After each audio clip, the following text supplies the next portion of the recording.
নবী বলেন কুলু তোমরা খাও, ওয়াশরাবু পান করো, তাসাদ্দাকু দান করো, ওয়ালবাসু পোশাক পরিধান করো, মা লাম ইখালিতু ইসরাফ যতক্ষণ অপচয় না হবে, আও মাখিলা অথবা অহংকার প্রদর্শন না করবে। খাও, অপচয় যেন না হয়, অহংকার যেন না হয়। পান করো, অহংকার প্রদর্শন যেন না হয়, অপচয় যেন না হয়। দান করো, দান যেন তোমাকে অহংকারী না বানায়। পোশাক পরিধান করো, পোশাক যেন তোমার মধ্যে অহংকারের পরিবেশ সৃষ্টি না করে। এই পোশাক পরো, সন্তানকে এই পোশাকে অভ্যস্ত করো। কত গেল? 12। 13 নাম্বার এটাও বলেন। বলেন শিশু ছেলেকে, মেয়ে না, কাকে? শিশু ছেলেকে রেশম থেকে দূরে রাখা। কোন ছেলেকে? শিশু ছেলেকে রেশম থেকে দূরে রাখা। তো কথা হুজুর, অত ওর গায়ে রেশম বললে কি গুনাহ হবে না? গুনাহ হবে না, কিন্তু অভ্যস্ত করেন না। যদি ওর মধ্যে মানসিকতা চলে আসে, ও যদি এটা পছন্দ করে ফেলে, বড় হইতে হইতে যদি রেশম ওর ভালো লাগে। قال رسول الله صلى الله عليه وسلم وحل الذهب والحرير لأناس أمتي وحرم على ذكورها। নবী বলেন আমার উম্মতের মেয়েদের জন্য রেশম বৈধ, স্বর্ণ বৈধ, ছেলেদের জন্য রেশম অবৈধ, স্বর্ণ অবৈধ। আমার উম্মতের ছেলেদের জন্য রেশম হারাম, স্বর্ণ হারাম, মেয়েদের জন্য রেশম হালাল, স্বর্ণ হালাল। বাস কোনো প্রশ্ন করব না, নবী বলছে, বাস দূরে রাখতে হবে। স্বর্ণ রেশম পুরুষ পরবে জান্নাতে, আল্লাহর কোরআনও বলছে, নবীর হাদিসও বলছে। বাস আমরা মাথা পেতে মেনে নিলাম। মনে থাকবে নি? কয় হলো? 13, 14। বলেন আমার সাথে, শিশুকে জুতা পরিধান করা শিক্ষা দেওয়া। আমাদের নবী কত মায়ার নবী, দেখছেন জুতা পরাও শিখিয়ে দিতেছে। قال رسول الله صلى الله عليه وسلم لا تمشي في نعل واحد। নবী বলেন এক জুতায় হাঁটবা না, এক পায়ে জুতা রাইখা হাঁটবা না, এক পায়ে জুতা রাইখা হাঁটবা না। ওয়ালা তাশতামিলিস সাম্মা, এক কাপড় পুরো শরীরে পরবা না। মানে আপনি এক কাপড় পুরো শরীরে পরছেন, আর কিচ্ছু বললেন না, এটা নিষেধ। পুরা একটা লুঙ্গি দিয়ে পুরো শরীর ঢেকে রাখছেন, নিষেধ, এটা নিষেধ। ওয়ালা তাদা ইহদা রিজলাইকা আলাল উখরা ইযা ইসতালকাইতা, তুমি যখন চিত হয়ে শুইবা এক পায়ের উপর আরেক পা রাইখা শুইবা না। চিত হয়ে শুইলে এক পায়ের উপর আরেক পা রাইখা এইভাবে পা নাড়াইতে দাঁড়াইতে থাকে। নবী বলেন এটা নিষেধ। তাহলে এক পায়ে জুতা রাইখা চলা, এটা শিশুকে আমরা শিক্ষা দিব, ও যেন দুই পায়ে জুতা রাখে। এক কাপড়ে পুরো শরীর ঢাইকা রাখা, এটা যেন শিশুর মধ্যে না আসে। শিশু শোয়ার পর ও এইভাবে চিত হয়ে শোয়ার পর এক পায়ের উপর আরেক পা রাখা, এই অভ্যাস যেন শিশুর তৈরি না হয়, সতর্ক থাকা। আল্লাহ আমাদেরকে কথাগুলো মনে রাখার তৌফিক দান করেন। যাই হোক, 14 নম্বর আলোচনা, জুতা পরিধান করা শিক্ষা দেওয়া। সহিহ বুখারীর বর্ণনা, রাসূল সাল্লাল্লাহু আলাইহি সাল্লাম বলেন লিয়ুনইলহুমা জামিআ আও লিয়হফিহিমা জামিআ, হয়তো দুই পায়ে জুতা রাখবে, না হয় দুই পা খোলা রেখে চলবে। হয়তো দুই পায়ে জুতা রাখবা, না হয় দুই পা খোলা রেখে চলবা। এক পায়ে জুতা রেখে চলবা না, এতে তুমি পড়ে যাওয়ার আশঙ্কা আছে। এক পায়ে জুতা রাখলে, অন্য পা খালি থাকলে, বিশেষ করে শিশু যদি এক পায়ে জুতা রাখে আরেক পা খোলা থাকে, যে কোনো সময় ওর পড়ে যাওয়ার আশঙ্কা আছে। তাই দুই পা খালি রাখা অথবা দুই পায়ে জুতা রাখা। কত হলো? 14। 15 নাম্বার, সব কিছু ডান দিক থেকে করার মানসিকতা ছোটবেলা থেকে শিক্ষা দেওয়া। খাইতে চাবে বাম হাতে, ডান হাতটা এগিয়ে দিবেন। আপনার হাতে খাবার রাখবেন, ওরে দিতে চাইবেন, বারবার বাম হাত দিবে, আপনি দিবেন না। ডান হাত দিলে দিবেন। আবার এরকম যখন চাইবে, ও বাম হাত দিলে দিবেন না। ও বুঝতে পারবে, এমন করবে, ও এরকম করবে, দেখবেন পরে ডান দিবে। এইভাবে দিতে থাকবে, আপনি শিখাইতে থাকবেন। কানা রাসূলুল্লাহি সাল্লাল্লাহু আলাইহি ওয়াসাল্লাম ইউজিবুহু তায়াম্মুনু ফিত তানাউলি ওয়াত তারাজ্জুলি ওয়াত তুহুরিহি ওয়া ফি শানিহি কুল্লি। রাসূলুল্লাহ সাল্লাল্লাহু আলাইহি সাল্লাম সব কিছু ডান দিক থেকে করতে পছন্দ করতেন। জুতা পরা, মাথা আছড়ানো, পবিত্রতা অর্জন করা, এমনকি সব কিছু তিনি ডান দিক থেকে পছন্দ করতেন। শিশুকে সব কিছু ডান দিক থেকে করা শিক্ষা দিব ইনশাআল্লাহ। 16 নাম্বার গুরুত্বপূর্ণ আলোচনা, শিশুকে তাওহীদ শিক্ষা দেওয়া। কি শিক্ষা দেওয়া? আস্তে আস্তে বড় হচ্ছে, তাওহীদ শিক্ষা দেওয়া। বলেন আল্লাহ এক, আল্লাহ অমুখাপেক্ষী, তিনি জন্ম দেন না, জন্ম নেন না, তার সমকক্ষ কেউ নেই। আল্লাহ তাআলা সৃষ্টির মুখাপেক্ষী নন, স্থানের মুখাপেক্ষী নন, সময়ের মুখাপেক্ষী নন, বরং সৃষ্টি, সময়, স্থান, আরশ, কুরসি সব আল্লাহর মুখাপেক্ষী। বলেন সব কার মুখাপেক্ষী? আল্লাহর মুখাপেক্ষী। এইভাবে তাওহীদ শিক্ষা দেওয়া। পাশাপাশি আরেকটা শিক্ষা দিবেন, তিরমিজিতে আছে 2516 নম্বর হাদিস, এখানে আছে ইহফাজিল্লাহ ইয়াহফাজকা। তুমি সদা সর্বদা আল্লাহকে স্মরণ করবা, আল্লাহর বিধানগুলা রক্ষা করবা, আল্লাহ তোমাকে রক্ষা করবে। ইহফাজিল্লাহ তাজিদহু তুজাহাকা। সন্তান তুমি সদা সর্বদা আল্লাহকে স্মরণে রাখবা, বিপদে আপদে আল্লাহকে কাছে পাইবা। এরপরে শিখাইবেন ইযা সাআলতা ফাসআলিল্লাহ। যখন চাইবা আল্লাহর কাছে চাইবা। ওয়া ইযা ইসতাআনতা ফাসতাইন বিল্লাহ। যখন সাহায্য প্রার্থনা করবা আল্লাহর কাছে সাহায্য প্রার্থনা করবা। তাহলে আমরা কিছুক্ষণ আমাদের তাওহীদ পাকা করি। বলেন একমাত্র এক কে? যিনি কারো মুখাপেক্ষী না, তিনি কে?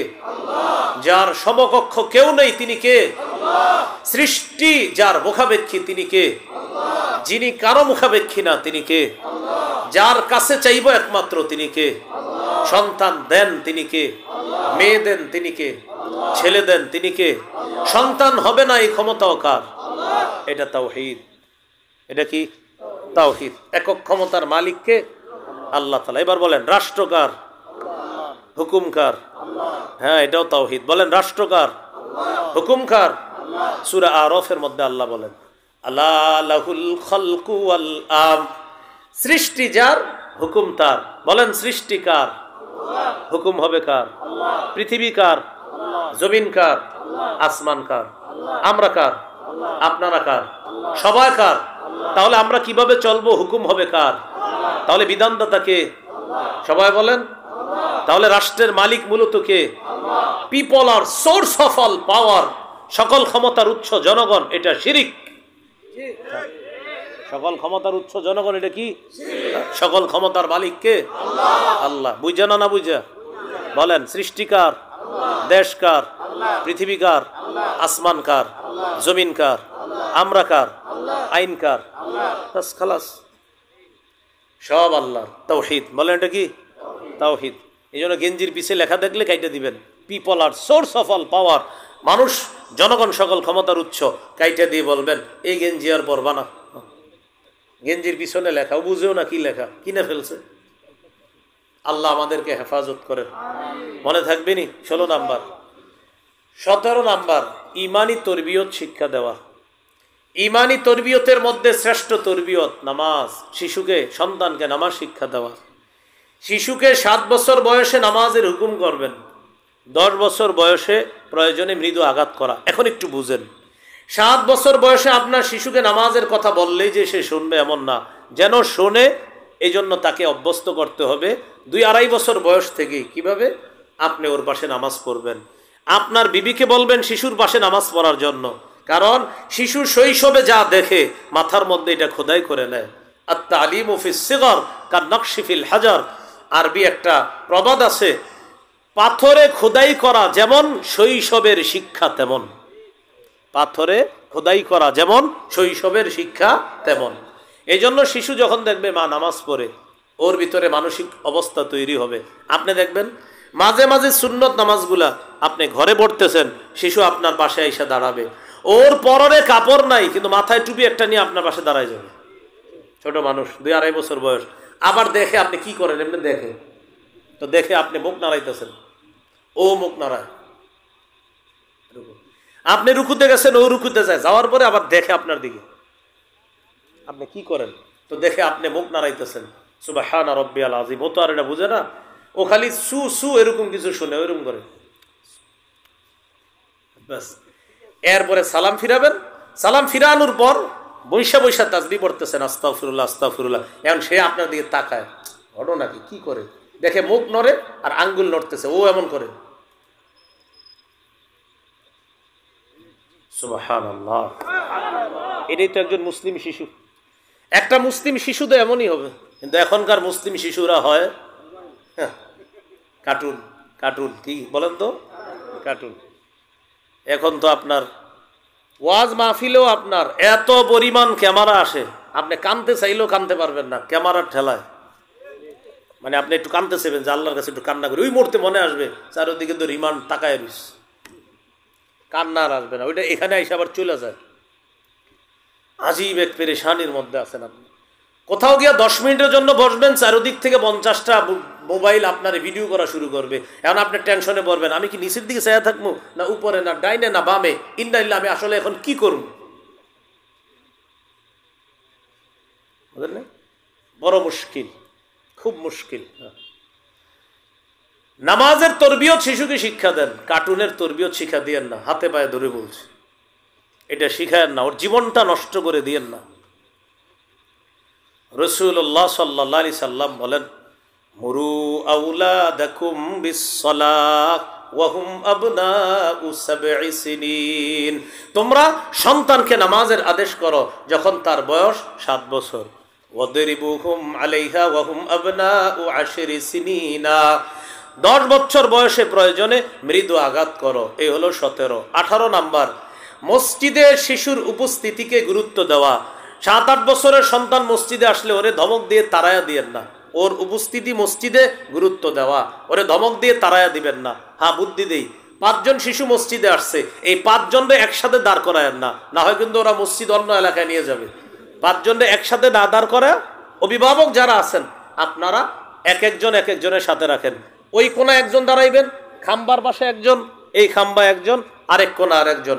যখন রুকুতে যাইবেন ওরা কিন্তু আবার খবরদারি করতেছে, রুকুতে গেলে সব ঠিক রাখতেছে নেটওয়ার্ক, কিন্তু দুষ্টামি আর করতে পারতেছে না। কেন? ওই যে একসাথে নাই। তো এই জন্য মসজিদে নিয়ে যাবেন, নিয়ে যাওয়ার পর আপনার পাশে দাঁড় করাবেন। আরেক শিশু আসলে ওটারে আরেক পাশে দাঁড় করাবেন। এমনি ওদের কথোপকথন চললেও ওই ইশারায়, কিন্তু ওরা দুষ্টামি করবে না, একসাথে হলে দুষ্টামি করবে। তাহলে কি শিখলাম? 18, শিশুর উপস্থিতি গুরুত্ব দেওয়া, ওরে মসজিদ থেকে তাড়িয়ে না দেওয়া। রাসূলুল্লাহ সাল্লাল্লাহু আলাইহি সাল্লাম বলেন, 4 শ্রেণীকে গুরুত্ব দিয়ে ইমামের নামাজ পড়ানো উচিত। ইজা আম্মা আহাদুকুমুন নাস ফাল্যুখাফফিফ, তোমাদের কেউ যখন মানুষের ইমামতি করবে সে যেন নামাজ ফাল্যুখাফফিফ এমন ভাবে পড়ায়, সহজ করে পড়ায়। কয় সহজ বলতে কি? কয় 4 শ্রেণীর প্রতি লক্ষ্য রেখে তুমি নামাজটা পড়াবা। 1, ফাইন্না ফীহি মুদ্দাঈফ, ইমামের পিছে যে মুসল্লি তাদের মাঝে দুর্বল আছে, ওয়াল মারিদা, অসুস্থ আছে, ওয়াসসাগীরা, শিশু আছে, ওয়াল কাবীরা, বড় আছে, বৃদ্ধ আছে। অসুস্থ, দুর্বল, শিশু, বৃদ্ধ, তাদের প্রতি খেয়াল রেখে নামাজ পড়ানো। তাহলে দেখেন তো 4 শ্রেণীর কথা নবী বলছে, শিশুর কথা আসেনি। তাহলে শিশুর উপস্থিতি গুরুত্ব দেওয়া। 19 নম্বর, কোরআনের শিক্ষা দেওয়া। এখানে অনেক ইমাম সাহেবরা আছেন, আপনাদেরকে আমি করজোর করে আবদার জানাই, মসজিদ ভিত্তিক মক্তবের শিক্ষার গুরুত্বটা আরো বাড়ান। মসজিদ ভিত্তিক মক্তবের শিক্ষার গুরুত্ব, এখানে মসজিদের কমিটি সেক্রেটারিরা থাকতে পারেন। মসজিদ ভিত্তিক মক্তবের শিক্ষার গুরুত্ব এত বেশি বাড়ান, 100টা মাহফিল যতটা গুরুত্ব দিবেন, একটা মক্তবের এর চেয়ে বেশি গুরুত্ব দিবেন। মাহফিল দরকার নেই, মক্তব এটা তাড়াতাড়ি জিন্দা করেন, মক্তবগুলা জিন্দা করেন, না আমাদের সন্তানগুলা নষ্ট হয়ে যাবে। মক্তবগুলা জিন্দা করেন। আগে 150-200 ছাত্র হইতো সকালের মক্তবে, মসজিদের মক্তবে, কিন্তু এখন হুজুরে মাইক দিয়ে বলে, মক্তবের ছাত্রছাত্রীরা তোমরা সবাই মক্তবে চলে আসো, এইভাবে বলে হুজুর।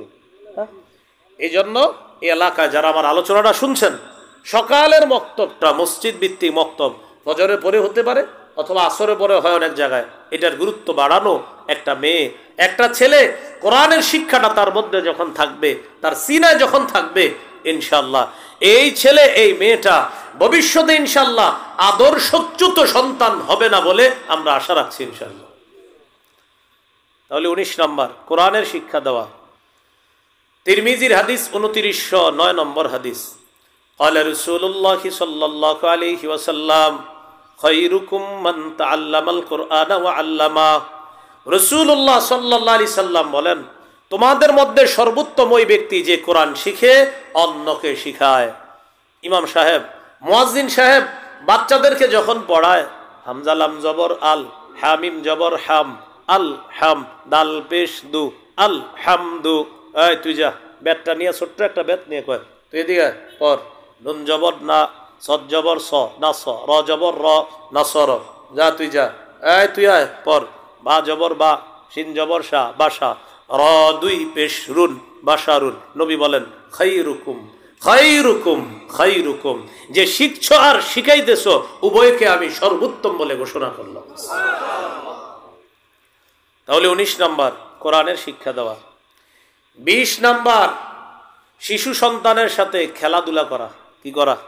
খেলাধুলা করা। খেলার টাইম তো নাই আপনার, সারাদিন অফিসে থাকেন, এবার বাসায় আসছেন, বাসায় আসার পর বাস ওইটারে নিয়ে বসে গেছেন বারান্দায়, বাস চলছে তো চলছে, শিশুকে সময় দেওয়ার আপনার সুযোগ নেই। এটা বড় হওয়ার পর আপনার ওই যে বাউনার আশেপাশে কোথায় জানি লেখা আছে, কোথাপাড়ার আশেপাশে বৃদ্ধাশ্রম, ওনে নিয়ে রেখে আসবে, ওখানে আপনারে নিয়ে রেখে আসবে। ওরে ছোটবেলায় সময় দেন না তো, ও আপনারে দিবে না সময়। কেন দিবে? আপনি তো ওরে সময় দেন না, ও আপনারে সময় দিবে কেন? আপনি ওরে ছোটবেলায় সময় দেন না, এই জন্য আপনি বুড়া হওয়ার পর ও আপনারে সময় দিবে না। আপনি সময় দেন না কেন? আপনার এনে বৃদ্ধাশ্রমে রাখে আর বলে ছেলেরে দিন শিখাই নেই। কেন শিখান নাই? এই জন্য ওখানে যাওয়ার আগে দিন শিখান। 20 নম্বর শিশু সন্তানের সাথে খেলাধুলা করা। ইবনে মাজার 144 নম্বর হাদিস, এই হাদিসের মধ্যে আছে রাসূলুল্লাহ সাল্লাল্লাহু আলাইহি সাল্লাম একদিন এক জায়গায় দাওয়াতের উদ্দেশ্যে বের হয়েছে, দেখে রাস্তার মধ্যে হুসাইন ইয়ালআবু ফিস সিক্কা, রাস্তার মদিনার রাস্তার গলিতে হযরত হুসাইন খেলতেছে। সুবহানাল্লাহ। রাসূলুল্লাহ সাল্লাল্লাহু আলাইহি সাল্লাম সবার সামনে গেলেন, যাওয়ার পর হুসাইন রাদিয়াল্লাহু তাআলা আনহু যখন নানাকে দেখলেন ইয়াফিরু হাহুনা ওয়া ইয়াফিরু হাহুনা, হুসাইন একবার ডানে যায় একবার বামে যায়, মানে নানাকে দেখার পর হুসাইন এদিকে পালায় এদিকে পালায়, আল্লাহ রাসূলও এদিকে যায় হুসাইনকে ধরার জন্য। ইউদাহিকুহু, নবী হাসাহাসি করতেছে, ওয়া ইউলাইবুহু, নবী তার নাতি হযরত হুসাইনের সাথে খেলতেছে। এক পর্যায়ে জড়ায়া ধরছে, ধরার পর রাসূলুল্লাহ সাল্লাল্লাহু আলাইহি সাল্লাম বললেন হুসাইনুন মিন্নি ওয়া আনা মিন হুসাইন, আমি হুসাইনের থেকে, হুসাইন আমার থেকে, আমি হুসাইনের থেকে। আহাব্বাল্লাহ মান আহাব্বা হুসাইনান, যে হুসাইনকে ভালোবাসলো আল্লাহ যেন তাকে ভালোবাসে। তাহলে কি শিখলাম? শিশু সন্তানের সাথে খেলা। 21 নম্বর শিশু সন্তানকে ভালোবাসা, এটা প্রকাশ করা। সহিহ বুখারীর বর্ণনা 5884 নম্বর হাদিসের বর্ণনা। রাসূলুল্লাহ সাল্লাল্লাহু আলাইহি সাল্লাম বাজার থেকে আসলেন, বাজার থেকে আসার পর নবীজি বললেন আইনা লুকা, লুকা শব্দের বাংলা অর্থ হলো হ্যাংলা পাতলা শিশু। আমার হ্যাংলা পাতলা নাতি কোথায়, মানে হাসান, হযরত হাসান দেখতে লুকা, লুকায়ের বাংলা হলো হ্যাংলা পাতলা। হাসান রাদিয়াল্লাহু তাআলা আনহু আসার পর রাসূলুল্লাহ সাল্লাল্লাহু আলাইহি সাল্লাম ইলতাজামা, তাকে জড়ায়া ধরলেন, ধরার পর বললেন আল্লাহুম্মা ইন্নী উহিব্বুহু ফাআহিব্বা মান ইউহিব্বুহু, আল্লাহ আমি হাসানকে ভালোবাসি, হাসানকে যে ভালোবাসে আপনি তাকে ভালোবাসেন। কি শিখলাম? শিশু সন্তানকে ভালোবাসা। 22 নাম্বার শিশুকে রানে বসানো, রানে, রানে, শিশুকে রানে বসাবেন, রানে, এই রানে বসায় আদর করবেন। সহিহ বুখারীর বর্ণনা 6003 নম্বর হাদিস। উসামা ইবনে যায়েদ রাদিয়াল্লাহু তাআলা আনহুর বর্ণনা সম্পর্কে নবীজির পালক পুত্র যায়েদ বিন হারেসা রাদিয়াল্লাহু তাআলা আনহুর ছেলে, মানে নবীর নাতি সম্পর্কে নবী হয় দাদা।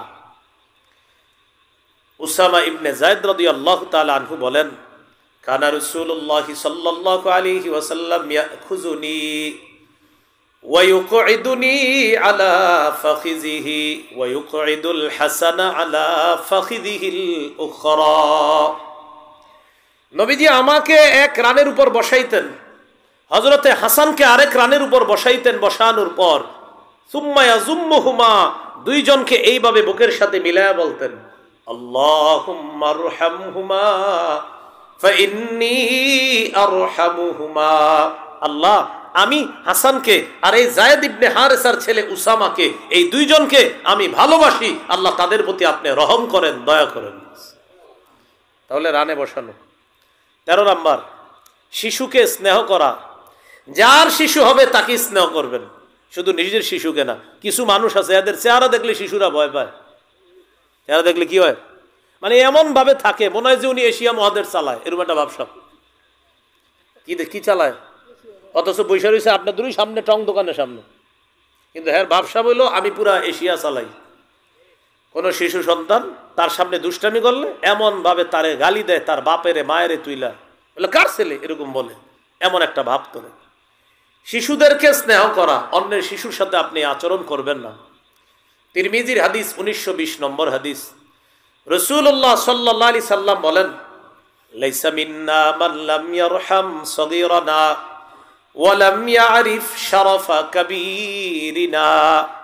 রাসূলুল্লাহ সাল্লাল্লাহু আলাইহি সাল্লাম বলেন, যে ব্যক্তি ছোটকে স্নেহ করে না আর বড়দের সম্মান রক্ষা করে না, শ্রদ্ধা করে না, সে আমাদের উম্মতের অন্তর্ভুক্ত না। বলি নাউজুবিল্লাহ। তাহলে ছোটকে স্নেহ করা। 24 নম্বর, ছোট শিশুকে চুমা দেওয়া এটাও শিশুর অধিকার। সহিহ বুখারী 5997 নম্বর হাদিস। রাসূলুল্লাহ সাল্লাল্লাহু আলাইহি সাল্লামের সাহাবী আকরা ইবনে হাবিস রাদিয়াল্লাহু তাআলা তিনি বলেন, ইন্নালি আশারাতাম মিনাল ওয়ালাদ মা ক্বাব্বালতু আহাদাম মিনহুম। আকরা ইবনে হাবিস বলেন, আমার 10 জন সন্তান, আমি কাউরে চুমা দেই না। ফাকালা রাসূলুল্লাহ সাল্লাল্লাহু আলাইহি ওয়াসাল্লাম, মান লা ইয়ারহাম লা ইউরহাম। নবী বলেন, যে দয়া করে না তার প্রতি দয়া করা হয় না। তুমি 10 জন সন্তানের একটারেও চুমা দাও না, এটা কেমন কথা? তুমি যদি দয়া না করো তাহলে তোমার প্রতিও দয়া করা হবে না। কত নাম্বার হলো? 24। 25 নাম্বার, ফল অথবা ভালো কিছু খাওয়ার সময় শিশুকে অগ্রাধিকার দেওয়া। শিশুকে ইজা উতিয়া রাসূলুল্লাহ সাল্লাল্লাহু আলাইহি ওয়াসাল্লাম বিবাকুরাতিল ফাকিহা। নবীর কাছে যখন গাছের প্রথম ফল আনা হতো, গাছের প্রথম ফল আনার পর নবীজি দোয়া করতেন। এই ফলকে চোখে লাগাইতেন, মুখে লাগাইতেন, এরপর নবী দোয়া করতেন, আল্লাহ প্রথম ফলে বরকত দেন, এরকম শেষ ফলেও আপনি বরকত দেন। এইভাবে দোয়া করার পর নবীর পাশে কোনো শিশু থাকলে ওই শিশুকে ফলটা দিয়ে দিতেন খাওয়ার জন্য। আল্লাহ রাসূল এইভাবে শিশুকে ফল দিয়ে শিশুর মনটা খুশি করে দিতেন, তাকে খাবারের ক্ষেত্রে অগ্রাধিকার দিতেন। ফল আনছে নবীর জন্য, দিয়ে দিতেন শিশুকে। সুবহানাল্লাহ। 26 নাম্বার, শিশু সন্তানের সাথে মিথ্যা কথা বলবেন না। হ্যাঁ, এটা বলেন সবাই, কি বলবেন না? আরো জোরে বলেন, জোরে বলেন। আব্বু এদিকে আসো, মজা দিব, আসার পর মজা দেন নাই, মিথ্যা কথা। বাবা এদিকে আসো, তোমাকে খেলনা দিব, আসার পর দেন নাই, মিথ্যা কথা। শিশুকে মিথ্যা বললেন না, বললেন আগামী শুক্রবারে দিব, কিন্তু মিথ্যা বললেন না। আবু দাউদ 4991 নম্বর হাদিস। আব্দুল্লাহ ইবনে আমির রাদিয়াল্লাহু তাআলা আনহু বলেন, দাতনি উম্মি ওয়া রাসূলুল্লাহ সাল্লাল্লাহু আলাইহি সাল্লাম ফি বাইতি। নবীজি সাল্লাল্লাহু আলাইহি সাল্লাম আমাদের বাসায় ছিলেন, আমার আম্মা আমাকে ডাকলেন, ডাকার পর বললেন, তাআল উতিকা, এদিকে আসো আব্বু, আমি তোমারে কিছু দিব। নবীজি বললেন, এই তুমি যে তোমার ছেলেকে ডাকলা, মা আরাদতি আন তুতিহি, তুমি তারে কি দিতে চাইছো? তুমি তোমার সন্তানকে কি দিতে চেয়েছো বলো? তিনি বললেন, উতিহি তামার, হুজুর আমি আমার সন্তানকে খেজুর দিব। নবী বললেন, আসলে খেজুর দিবা? লাউলাম তুতিহি শাইআ, তুমি যদি তোমার সন্তানকে ডাকার পর কিছু না দিতা, তোমার নামে আল্লাহর খাতায় একটা মিথ্যা কথা লেখা হয়ে যেত। এটা মিথ্যা কথা লেখা, অহরহরই মিথ্যা কথা আমরা বলি শিশুদের সাথে মিথ্যা কথা না বলা, এটা শিশুর অধিকার। কত হলো? 26। 27, শিশুকে বালখিল্যতা করার সুযোগ দেওয়া। বালখিল্যতা কাকে বলে? আপনার দাড়ি নিয়ে খেলবে, আপনার রুমাল নিয়ে খেলবে, মায়ের ওড়না নিয়ে খেলবে, আপনার জামা টানাটানি করবে, ওর একটু সুযোগ দেওয়া। ছোট মানুষ তো, সুযোগ দেওয়া। হাদিস শুনলে আপনারা অবাক হবেন। সহিহ বুখারী 5993 নম্বর হাদিস। উম্মে খালেদ রাদিয়াল্লাহু তাআলা আনহা তিনি বলেন, আতাইতু রাসূলুল্লাহ সাল্লাল্লাহু আলাইহি সাল্লাম আবি, আমি আমার আব্বার সাথে নবীর কাছে গেলাম। আমি ছোট্ট একটা ছোট্ট মেয়ে বলতেছে, আমি নবীর কাছে গেলাম আমার আব্বার সাথে, আমি তখন ছোট। আলাইয়া কমিসুন আসফারু, আমার শরীরে একটা হলুদ জামা আছে। নবীজি আমার জামা দেখে বললেন, সানাহ সানাহ। বলেন তো কি বলছে? বলেন না, সানাহ সানাহ। সানা সানা মানে খুব সুন্দর, খুব সুন্দর। এটা হাফসি ভাষা। বলেন সানা সানা কি ভাষা? হাফসি। এটা আরবি হলো হাসানা। তো আমাদের নবী বললেন, সানা সানা, সুন্দর সুন্দর, তোমার পোশাকটা সুন্দর সুন্দর। তো এটা বলার পর ওই মেয়েটা বলতেছে ফাযাহাবতু আলআবু বিখাতামিন নবুওয়া, নবীজির এই কাদের মধ্যে একটা মোহরে নবুয়ত আছে, আমি এটা নিয়ে খেলাধুলা শুরু করলাম। নবীর মোহর নিয়ে একটা বাচ্চা মেয়ে খেলতেছে। ফাযাহাবতু আলআবু বিখাতামিন নবুওয়া, আমি নবীজির মোহরে নবুয়ত নিয়ে খেলাধুলা করা শুরু করলাম। ফাযাজারানি আবি, আব্বা আমারে ধমক দিছে। আব্বা আমারে ধমক দেওয়ার পর নবীজি বললেন দাহা, আরে ছেড়ে দাও না, মেয়েটা খেলুক, খেলতে থাক, দাও খেলার সুযোগ দাও। সুবহানাল্লাহ, নবীর মোহরে নবুয়ত এটা নিয়ে খেলতেছে। তো বাবা বাধা দিছে, ধমক দিছে, নবীজি বললেন দাহা, সুযোগ দাও না, ছোট্ট মানুষ খেলুক। তো বাচ্চাদেরকে এরকম সুযোগ দেওয়া, আপনার দাড়ি টান দিবে, একটু সুযোগ দেন, ব্যথা না পাওয়া পর্যন্ত সুযোগ দেন। ব্যথাও লাগে, টানে, খুব জোরে টান দেয়। তো এরকম আপনি সুযোগ দেওয়া। কত হলো? 27। 28 নাম্বার, তাকে গুনাহ ইত্যাদি শিক্ষা না দেওয়া। যদিও গুনাহ করলে তার কোনো গুনাহ হবে না, ছোট মানুষ, ও তো গুনাহ করলে গুনাহ হবে না, ও সিনেমা দেখলে গুনাহ হবে না, ছোট্ট মানুষ, বয়স মাত্র 2.5 বছর 3 বছর। এখন আপনি ওরে নাটক সিনেমা দেখাইতেছেন, যদি ওর অভ্যাস হয়ে যায় কি করবেন বলেন? এগুলা থেকে দূরে রাখা। হাদিসের মধ্যে আসছে রুফিআল কলামু আন সালাসা, 3 জনের থেকে কলম উঠিয়ে নেওয়া হয়েছে, তাদের ব্যাপারে কিছু লেখা হয় না। 1 নাম্বার আনিন নাইমি হাত্তা ইয়াস্তাইখিজা, ঘুমন্ত ব্যক্তি জাগ্রত না হওয়া পর্যন্ত তার কোনো সমস্যা হবে না, গুনাহ লেখা হবে না তার ব্যাপারে। 2 নাম্বার আনিল মুবতালা, অসুস্থ ব্যক্তি, পাগল ব্যক্তি যতক্ষণ সুস্থ না হবে ততক্ষণ তার ব্যাপারে কোনো গুনাহ লেখা হবে না, পাগল। 3 নাম্বার ওয়ানিস সবিয়্যি হাত্তা ইয়াকবারা, শিশু যতক্ষণ বড় না হবে, বালেগ না হবে, ততক্ষণ তার গুনাহ লেখা হয় না। এটা সহিহ হাদিস। কিন্তু এই হাদিস যদিও সহিহ, তার গুনাহ লেখা হয় না, এর মানে তারে গুনাহের সুযোগ করে দিয়েন না। যদি দেন, আস্তে আস্তে 3 বছর বয়সে গুনাহ করাইলেন, 4 বছর বয়সে বলবে ওটা লাগবে। কোনটা? ওই যে গুনাহ শিখছে যেটা থেকে। 5 বছর বয়সে বলবে ওটা লাগবে, 6 বছর বয়সে বলবে ওটা লাগবে। তখন কি করবেন আপনি? আল্লাহ না করেন বালেগ হওয়ার পর যদি বলে ফেলে, তখন উপায় নাই, আপনাকে হুমকি দিবে, হয়তো তুমি ঘরে থাকবা, না হয় আমি, হতে পারে সে ঘর থেকে বের হয়ে যাবে, অথবা আত্মহত্যা করবে, অথবা আপনাকে হত্যা করবে। এরকম ঘটনা পৃথিবীতে তো ঘটতেছে না, ঘটতেছে না, ঘটতেছে। সামান্য মদের টাকা, গাঞ্জার টাকা না দেওয়ার কারণে বাপ মেরে লইতেছে। আল্লাহ হেফাজত করেন, আল্লাহ হেফাজত করেন, আল্লাহ সকলকে হেফাজত করেন। কটা হইল? 28টা। কটা অধিকার হইল বলেন? 28টা। 29 নাম্বার, মা থেকে শিশুকে আলাদা করার পায়তারা না করা। মা থেকে শিশুকে আলাদা করা, এরকম কাহিনী না করা। আপনার ছেলেকে এমনভাবে চাপ দিয়েন না যে আপনার ছেলে আপনার পুত্রবধূকে তার শিশু সন্তান থেকে আলাদা করার কোনো পায়তারা করে, এরকম করেন না। শিশু সন্তান, এখন একটা পায়তারা চলতেছে যে এই শিশু সন্তান মা থেকে আলাদা করা যায় কিভাবে। না, শিশু তার মায়ের কাছেই নিরাপদ। রাসূলুল্লাহ সাল্লাল্লাহু আলাইহি সাল্লাম বলেন, মান ফাররাকা বাইনা ওয়ালিদাতিন ওয়া ওয়ালাদিহা, যে ব্যক্তি মা আর তার শিশুর মাঝে পার্থক্য করে, তাদের মাঝে ফাটল সৃষ্টি করে, ফাররাকাহুল্লাহু ইয়াউমাল কিয়ামা ফাররাকাল্লাহু বাইনাহু ওয়া বাইনা আহিব্বাতিহি ইয়াউমাল কিয়ামা, আল্লাহ তার মাঝে আর তার আত্মীয় স্বজন যারা আছে, পরিচিত যারা আছে, তার কাছের জন যারা আছে, তাদের মাঝে আল্লাহ পার্থক্য করে দিবে, আল্লাহ তাদের মাঝে ফাটল সৃষ্টি করে দিবে। দুনিয়াতে যারা কোনো মা আর শিশুর মাঝে ফাটল সৃষ্টি করার পায়তারা করে, কিয়ামতের ময়দানে তার মাঝে আর তার কাছের জন যারা আছে তাদের মাঝে আল্লাহ ফাটল সৃষ্টি করে দিবে। বলি নাউজুবিল্লাহ। তাহলে এটা শিশুর অধিকার, মায়ের কাছে থাকা, এটা তার অধিকার। কত গেল? 29। 30 নম্বর, শিশুকে মজলিস থেকে সরায়া আপনি না বসা। শিশু ওর বাবার সাথে বসে রয়েছে, অভিভাবকের সাথে, আপনি গিয়ে ওরে সরায় ওখানে না বসা, এটা ওর অধিকার।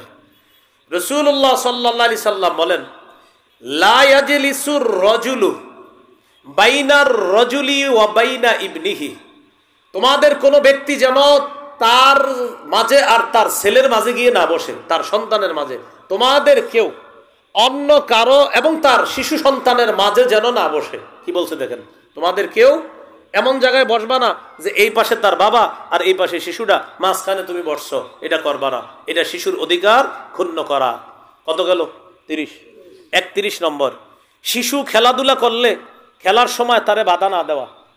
খেলাধুলা করলে তাকে কি না দেওয়া, মানে ডাইরেক্ট প্রথমে বাধা দিবেন না, আস্তে দিয়েন। মনে করেন ওরে এখন এখান থেকে নিবেন, আস্তে ধীরে, জি খেলা হয়েছে, এইভাবে বিভিন্ন কিছু বইলা টইলা ওর খেলাটা শেষ করাবেন। ডাইরেক্ট গিয়ে বাধা দিবেন, মেধায় সমস্যা হতে পারে। ডাইরেক্ট প্রথমে গিয়ে এরকম বাধা দিবেন না, আস্তে ধীরে। পিচ্ছি মানুষ খেলতেছে, খেলুক, আস্তে ধীরে বাধা দেন। আনাস রাদিয়াল্লাহু তাআলা আনহু বলেন, নবীজি আমারে খুঁজতে খুঁজতে আসছে, আমি নবীর খাদেম ছিলাম। আসার পর দেখে আনা আলাবু মাল গিলমান, আমি ছোট মানুষদের সাথে খেলতেছি, আমি খেলতেছি অন্যদের সাথে, বালকদের সাথে।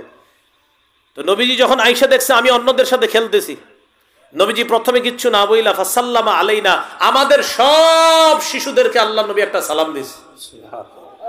আমরা সবাই খেলতেছি, নবী একটা সালাম দিছে। এরপরে আস্তে ধীরে আমাকে ডেকে এক জায়গায় নবীজি পাঠিয়েছে। এটা একটা লম্বা হাদিস, এই হাদিসে একটা আজীব অংশ আছে। পাঠানোর পর আমারে দিয়ে কি করাইছে নবীজি, আমার আম্মা জানতে চাইছে। আমি আমার আম্মারে বলছি, আম্মা নবীজি একটা গোপন বিষয় আমারে পাঠাইছে, এটা আপনার কাছে বলা যাবে না। তখন আমার আম্মা আমাকে বলছে, তুমি নবীর গোপন বিষয়টা কাউকে কোনোদিনও বলবা না। এই হাদিসের বর্ণনাকারীকে আনাস রাদিয়াল্লাহু তাআলা আনহু বলেন, আমি যদি কাউরে কোনোদিন বলতাম তাহলে তোমাকেই বলতাম, তার নাম সাবেত। ও সাবেত, আমি কাউকে যদি গোপন কথা বলতাম তোমাকে বলতাম, কিন্তু আমি দুনিয়ার আমার মাকেও বলি নাই, আমি কাউকে বলবো না। নবী আমাকে দিয়ে একটা কাজ করিয়েছিলেন, বাকি এটা আমাকে গোপন রাখতে বলছে। এটা হলো সেই কাজ। কি কাজ আমরাও জানি না, এটা হাদিসে এতটুকু আসছে। কি আসছে? আমি খেলতেছিলাম, নবীজি আসছে, আয়েশা আমাদেরকে সালাম দিছে, আমরা খেলতেছিলাম, আমাদের খেলা বাধা দেয় নাই, ছোট মানুষ আমরা খেলতেছি, আস্তে ধীরে আমাকে ডেকে এক কাজে পাঠাইছে। পরে হাদিসটা বললাম আর কি, লম্বা হাদিস, আমাদের অংশ জট্টু হয়ে গেছে। খেলাধুলা ডাইরেক্ট শিশুদেরকে বাধা না দিয়ে আস্তে ধীরে বুঝিয়ে সেখান থেকে নিয়ে আসা, বা আপনি বাড়িতে নিবেন বা পড়তে পাঠাইবেন, আস্তে ধীরে নিয়ে আসা। কত গেল? 31। 32 নাম্বার, শিশুকে আজাইরা খালি ধমক না দেওয়া, এরকম ধমক না দেওয়া। আনাস রাদিয়াল্লাহু তাআলা আনহু বলেন, খাদামতু রাসূলুল্লাহ সাল্লাল্লাহু আলাইহি সাল্লাম 10 সিনিন, আমি নবীর 10 বছর খেদমত করছি। কোনদিন নবী আমাকে উফ শব্দটা বলে নাই, ওয়ালা লিমা সনাতা ও আল্লাহ সনাতা, কোনদিন বলে নাই এটা কেন করেছো, এটা কেন করো নাই। নবী আমাকে কোনদিনও বলে নাই, এরকম ধমক দেয় নাই। তাহলে যারা শিশু সন্তান আছে, ছোট আছে, তাদেরকে এরকম ধমক না দেওয়া। কয়টা হলো? 32টা। আরো 32টা। 32 দুগুণে কয়টা হয়? বাকি 64। এই 64টা আমার কিতাব পড়ে নেবেন, হ্যাঁ ইনশাল্লাহ। মিম্বার আমানতে প্রথম খণ্ডে সবগুলা অধিকার পাবেন, অনেকের কাছে আছে, আপনাদের কাছে। প্রথম খণ্ডটা পড়ে নেবেন। 32টা বলা হলো যে শৈশবের বর্ণনা। এরপরে বাকিগুলা একটু বড় হওয়ার পরের অবস্থা। মোট 64টা। এই ড্রাইভার ভাইয়ের কাছেও আছে এখানে গাড়িতে, কারো লাগলে এখান থেকে সংগ্রহ করে নেবেন। 10 খণ্ডের কিতাব, প্রতিটা খণ্ড শিশুর এক একটা অধিকার নিয়ে সাজানো। দ্বিতীয় খণ্ডে আছে শিশুকে শিরিক বেদাত সম্পর্কে সচেতন করা। 3 নম্বর খণ্ডে আছে সন্তানকে হালাল হারামের শিক্ষা দেওয়া। 4 নম্বর খণ্ডে স্বামী স্ত্রীর অধিকার। 5 নম্বর খণ্ডে লা ইলাহা ইল্লাল্লাহর উপর প্রায় 250 পৃষ্ঠার আলোচনা। 6 নম্বর